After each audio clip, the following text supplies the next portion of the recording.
পৃথিবীতে হাজারো মানুষের মধ্যে কিছু মানুষ থাকে যাদের আল্লাহ তাআলা সবকিছু দিয়ে দুনিয়াতে পাঠান না। তার নাম ছিল নীরব। ফুটবল খেলতে সে অনেক ভালোবাসত। আমাদের এই গল্পটা এমনই একজন মানুষকে নিয়ে। একদিন ফুটবল খেলে আসতে আসতে নীরবের কথার সাথে দেখা হয়ে যায়। তার সাথে ধাক্কা লেগে কথা নীরবকে ভুল বুঝে তাকে একটা থাপ্পড়ও মারে। কিন্তু কথা জানতো না নীরব কথা বলতে পারে না।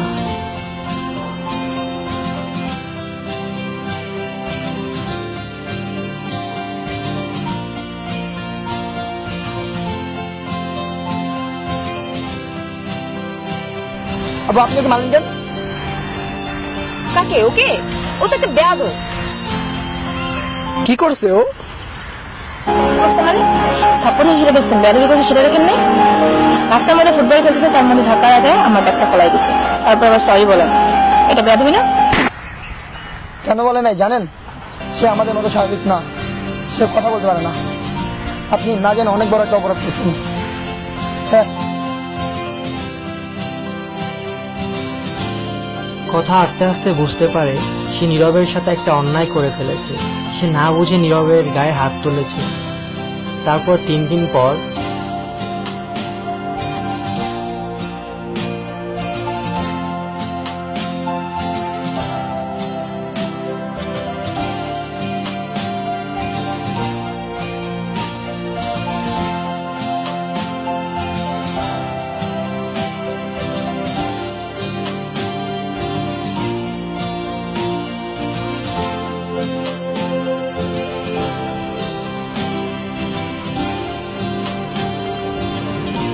আসলে ওই দিন যেটা হয়েছে তার জন্য sorry.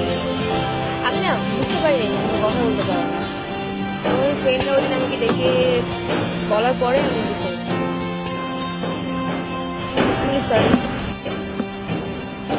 Sorry.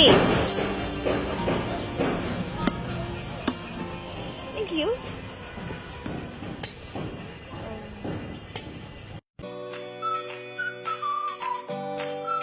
Oh, I can if you don't mind, আমাকে কালকে আরেকবার মিট খেতে পারি?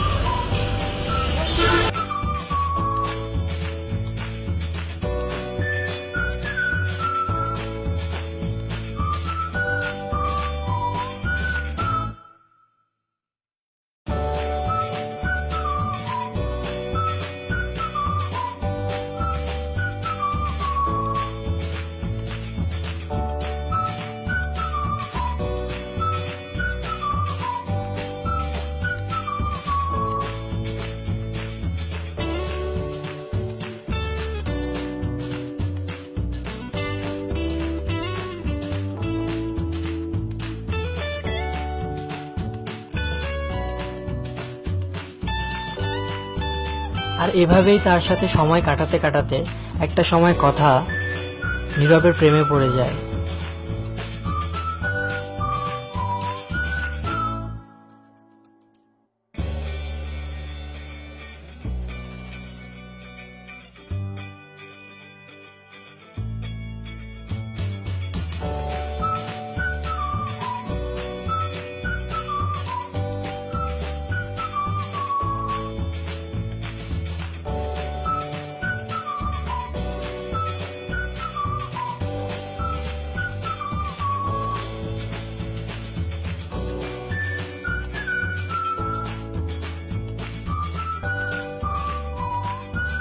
কথা চায় তাকে সবকিছু বলবে, তাই সে সেদিন আসতে চেয়েছিল, কিন্তু আর কোনো কিছুই বলা হলো না।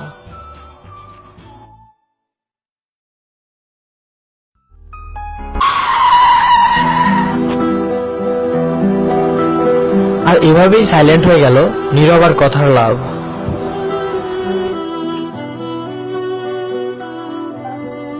এই ছিল সেই নীরবের কথা, যে নীরবের হাজারো না বলা কথা ইশারায় বুঝে নিত।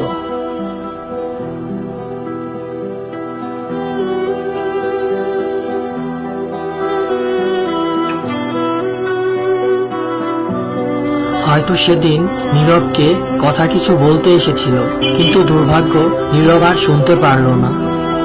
আজও প্রতিদিন সেই আশায় বসে থাকে কথা, নীরব ফিরে আসবে বলে।